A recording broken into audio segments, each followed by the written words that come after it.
அண்மை செய்தியாக பார்த்து வருகிறோம். சென்னை நீலாங்கரையில் சீமான் வீட்டின் முன்பு போடப்பட்ட போலீஸ் பாதுகாப்பு வாபஸ் பெறப்பட்டிருக்கிறது. சீமான் வீட்டிற்கான போலீஸ் பாதுகாப்பு வாபஸ் பெறப்பட்டிருக்கிறது. நேற்று தடுப்புகள் அமைத்து போலீசார் பாதுகாப்பு அளித்திருந்த நிலையில் இன்று பாதுகாப்பு வாபஸ் பெறப்பட்டிருக்கிறது.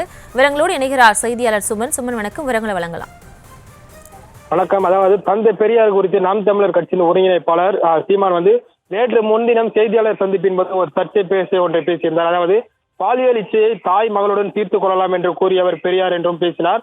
இந்த நிலையில் அவரது பேச்சை எதிர்ப்பு தெரிவித்து அதாவது தபதிக தலைவர் ராமகிருஷ்ணன் அதாவது நேற்று அவரது இல்லத்தில் அவரை காலை சந்தித்து தந்தை பெரியார் பேசியதற்கான ஆதாரம் வேண்டும் என்று அவரது இல்லத்திற்கு நேற்று வந்திருந்தார். அப்போது அவரை போலீசார் தடுத்தனர். தொடர்ந்து அவரை பேரிகார்டு வைத்து போலீசார் மடக்கி பிடித்தனர். அப்போது அவர்கள் சீமானுக்கு எதிராக பல்வேறு கண்டன கோஷங்களை எழுப்பினர். தொடர்ந்து அவர்களை கைது செய்த போலீசார் நேற்று மாலை 6 மணி வரை ஒரு தனியார் மண்டபத்தில் அடைத்தனர். அதைத் தொடர்ந்து அந்த வழியாக வந்த சீமான் நிர்வாகியின் கார் கண்ணாடியை அதாவது தபதிக கட்சியைச் சேர்ந்த இளைஞர் ஒருவர் கார் கண்ணாடியை கல்லை எடுத்து கார் கண்ணாடியை உடைத்திருந்தார். அந்த வழக்கிலும் ஒரு நபர் நேற்று கைது செய்யப்பட்டார். தொடர்ந்து இவர்களுக்கு தபதிக ஒரு சைடு எதிர்ப்புறம் இருக்க சீமான் கட்சியினம் ஒரு சைடு அவர்களை தொடர்ந்து எதிர்ப்பு எழுப்பி கோஷங்களை எழுப்பினர்.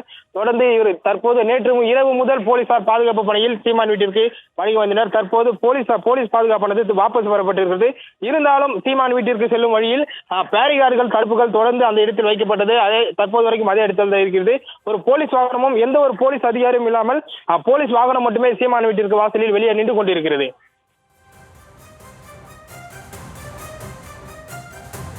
விவரங்களுக்கு நன்றி சுமன்.